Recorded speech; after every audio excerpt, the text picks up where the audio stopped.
Hey guys, welcome back to the channel. Today I'm going to be reacting to a video called How the Dutch Built Amsterdam, which I think it's very appropriate because the saying goes like the Dutch build the Netherlands or something like that. God created the world and the Dutch created the Netherlands, something like that.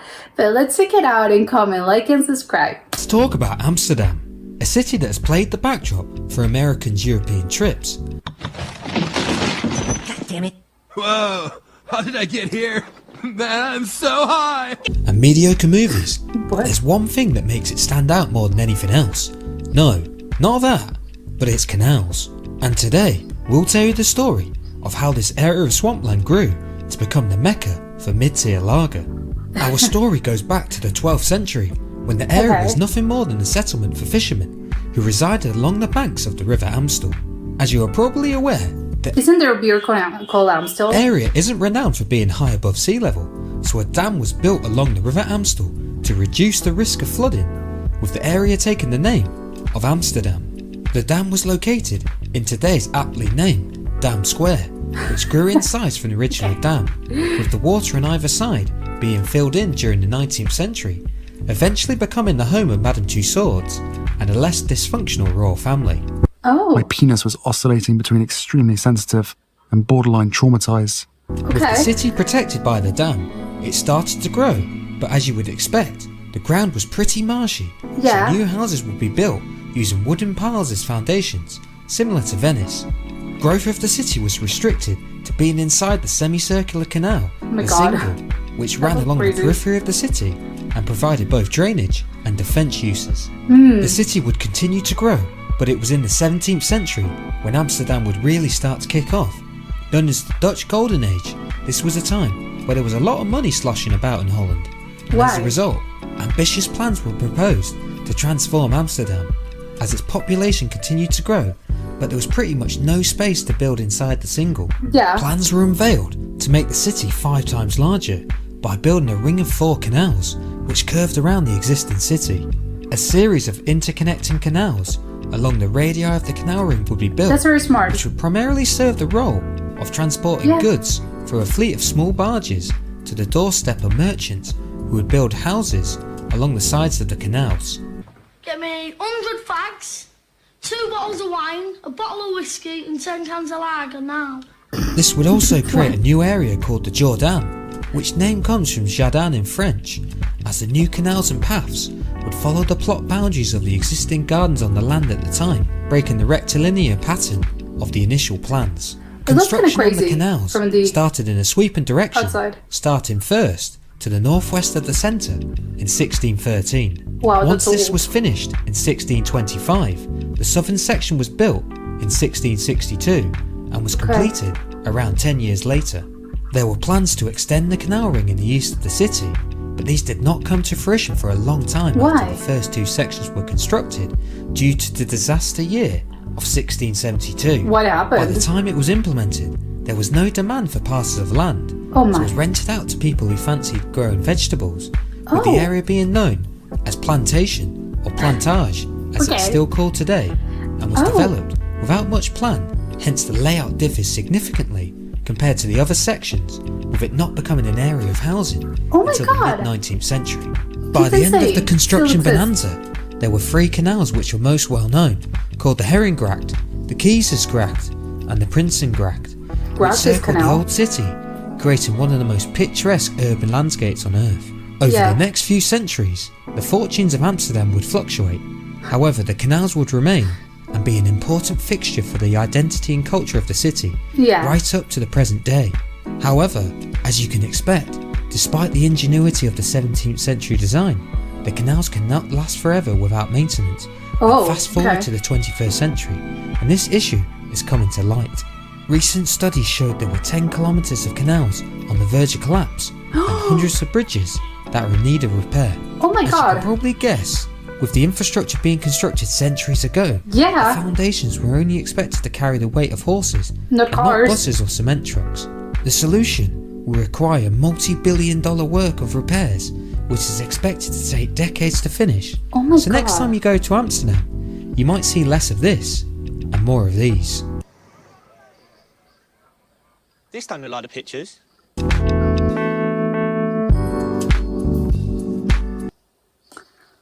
okay, I'm shocked. I feel a little like I didn't know.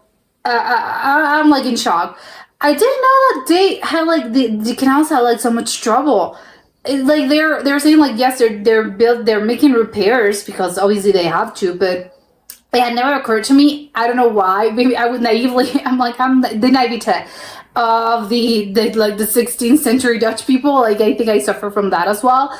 I mean, yes, of course, I'm not expecting those things to last forever, but I somehow thought that, yes, I know that the Amsterdam is a really old city, but I was expecting that at some point in the last, I don't know, 400 years or so, they had sort of like taken care of this and they sort of like replaced the canals. Not the canals, the bridges. They do obviously they do maintenance. They're not gonna replace the canals, but they like replace the bridges, or maybe not replace them completely, but sort of like they're making repairs. Obviously, the canals have to be maintained. So yes, of course, that I'm expecting that at some point they have figured this out. But apparently, well, sort of yes, it's all figured out. That's why they're sort of like they're working on this. But right now, like what? I thought that maybe they had figured that out like years ago and decades ago, not like in this this particular time period. But of course, like I'm glad that there's a solution. Like the good news, yes, the whole thing's falling apart. However, the good news, like that's the bad news. The good news, we're working on it. Which yes, great. You're working on it. You're making the necessary repairs in order for this to hopefully last 300 years or more, probably. Well, maybe not. Maybe they're like, no, they have to be like constantly repairing this. Well, not repairing. I think the point about all of this and by like doing good maintenance is that you're not going to have to replace things down the line. At least I think that's how it works.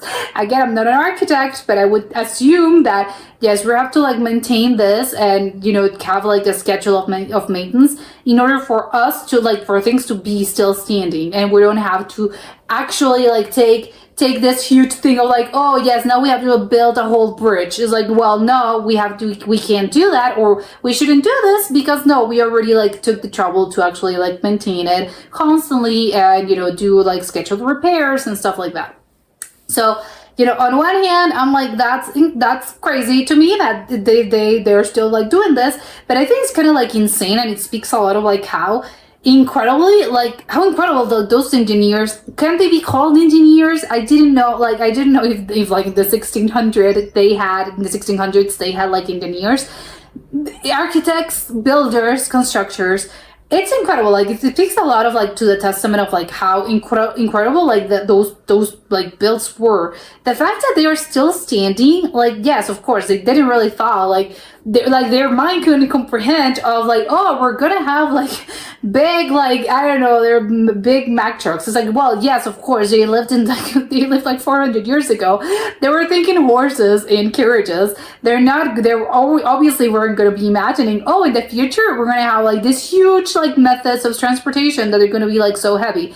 No, of course they weren't thinking of this, but it's incredible the fact that even then, they weren't thinking of like buses or huge trucks, and still standing. Like the thing still works. Like buses are still going through like all these things, like all those bridges, like in normally, and you have like the buses, you have like the trucks, you have cars, you have everything. So it's like, wow, again, it speaks a lot of like how incredible like those builders were. Both, again, it's like a marvel of engineering that before engineering, maybe engineering, like yes, they are engineers. I don't really know the history of this, but I think it's incredible that yes, their vision was kind of like, wow, they were very futuristic about this whole thing.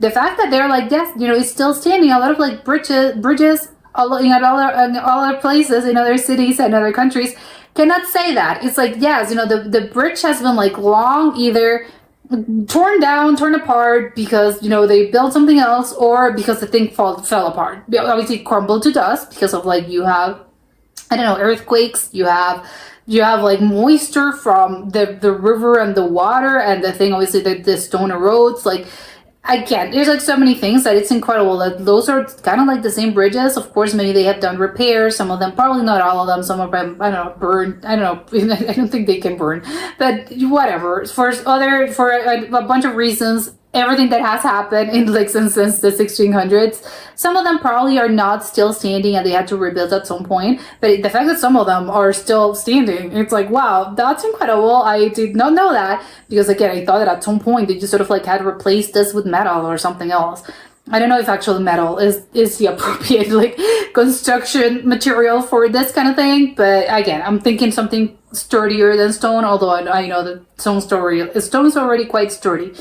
But you know, the whole layout of the city, I think again they were very sort of like they were thinking about the future, which is like very good. Not the early ones, because it's like what he started, I think, is really weird, because I think a lot of cities, you know, usually, not always, but I think it's just, you know, there, it's sort of like the squares, which I think, yes, probably the streets are squares, but I don't know, the cities itself, I think they're like either circular, or they're sort of like have like a more like a circular, sort of like circular, oval, or square shape, as in like the actual shape of the city. In this case, it's like, yes, you know, seeing it like this, it looks kind of weird, because it's like, I don't know, it's kind of like oval, and it all started from one point, like, at the top. I don't know, it's weird, because I think, again, I'm not a city planner, but I think a lot of cities, I think probably that's the case. They have like a town square, and they sort of like build a whole city like with that in mind, like with that as a sort of like as the center. So you have like the town square, which in this day and age probably would be like, yeah, that's where the downtown is. So you sort of like build it, you know, like you sort of like, it widens from there, I think. But in this case, it's sort of like, no, we have to like, they have to like go below this. I don't really know how to explain it, because again, I'm not a city planner, but it's kind of like weird looking. Like if I start analyzing the whole thing, it's like, oh yeah, and then they had to like go with a semicircle. Like it's kind of weird, but I get like they had to do this because of the canals that they built, and because of like this specific, it was a swamp basically. And I don't mean this in a derogative way. I mean, it was an actual swamp. So of course it's a little bit like, okay, we have to like do things in a way that's feasible for us, which I think again, it speaks a lot of like how futuristic they were, of like, we really do have to adapt and sort of like work with what we got. And again, incredible on the Dutch of that particular age period, that were like, yes, you know, we have to work around the hand that we were dealt with, and we're gonna work on this. The only thing that I'm like a little bit of, it was like, oh, when they like very early on, when they were like, oh, it's just we're just gonna build a city around this particular part. It's like, well, what happens if like it's quite small? Like your city is gonna grow at some point. But yes, maybe they weren't expecting this to happen, maybe because they were like they had apparently a lot of like dark periods. Yes, that's usually the case for cities, for countries, and for time periods in general. You're gonna have some dark ages, and then like, oh, now we're back in the game. Like we're back now. We have money. What can we do? It's like, yeah, well, like many such cases, but it's really funny. Earlier on, they were like, oh, we're gonna have to like build in this little like strip of land. It's like, yeah, but what happens if you're gonna have more people? Population is constantly growing. So what do you do after? What do you do afterwards? But it's like, yeah, well, they figured out the solution, and it's like incredible. Yeah, like very, very smart of them. I think even like, again, some people like in this day and age, even now, modern time period, probably couldn't really think of this. So bravo to them. But that was it for today, and I'll see you next time. Bye.